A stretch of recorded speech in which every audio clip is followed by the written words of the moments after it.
Mayra is a 17-year-old migrant from Guatemala who recently crossed the Rio Grande River with her small child Marvin on her back. The river marks the border between the U.S. state of Texas and Mexico. Mayra had joined a group of about 70 migrants that crossed the river in the dark on small rafts. The group was mostly Guatemalan and Honduran women with young children and about 25 teenagers traveling alone. Mayra hoped that, as a teenaged mother, she would be permitted to stay in the United States. The group is among the thousands of migrants who have been crossing the U.S.-Mexico border in recent weeks.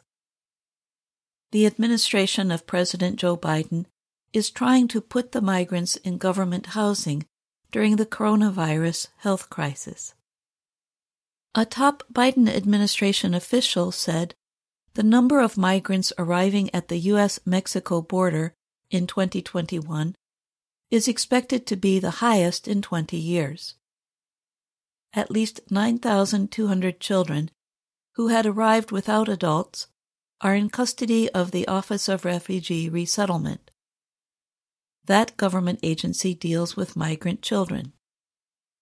Mayra's group arrived in Penitas, Texas, after crossing the river. The teens and parents then made the final part of their trip, walking to the U.S. border wall. There, they waited for U.S. border officers to take them into custody. Mayra went down a dirt road in between cotton fields on the way to the tall metal wall. Her baby was tired and crying. I heard on the news that mothers with their babies and minors could come. When a neighbor offered to help pay for her trip, she felt like she had no choice. Her father was dead. Her mother's health was getting worse. She was earning $5 a day planting corn. She sometimes took extra work washing clothes. Marvin's father had disappeared. He left us, she said while crying. We have nothing. The group spent the final night of their trip on the floor of an empty building on a farm near the river. We slept like animals, one young mother said. People in the group said word is spreading in Central America that people aged 17 and under and mothers of young children can enter the country.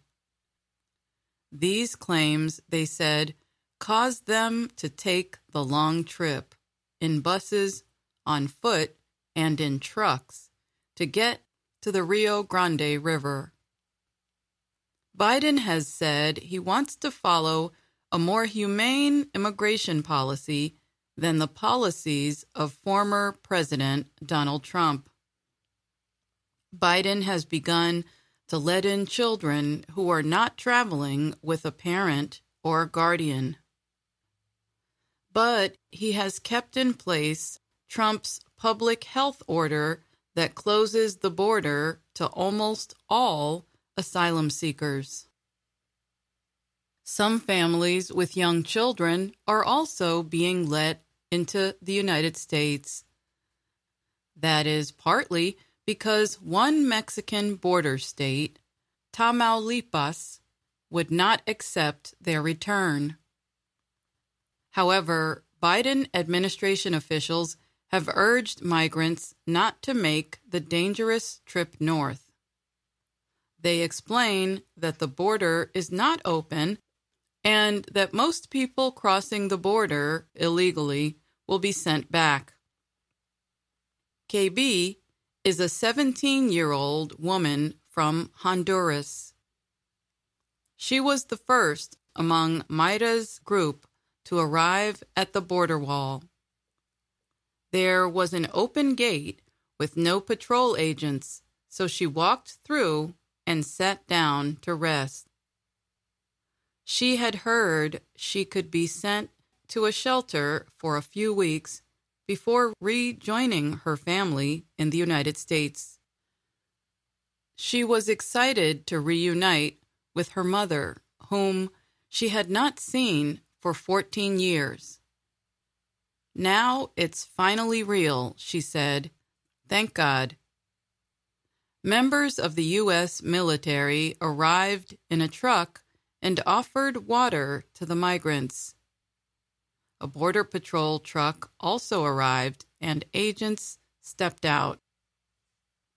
Then more agents arrived, separating the unaccompanied children, mostly teens, from those traveling as families. The Border Patrol agents lined up the minors, likely to be traveling without adult guardians, against large vehicles. They sat the families against the wall. Mayra stood at the end of the line of minors. Worried and crying, she fed Marvin and waited for Border Patrol agents. She said she has family members in New York and would like to start a life there in order to provide for her child. She also wants to send money back to her mother in Guatemala to buy medicine. "I hope they'll let me go to my sister," she said. I'm Jill Robbins.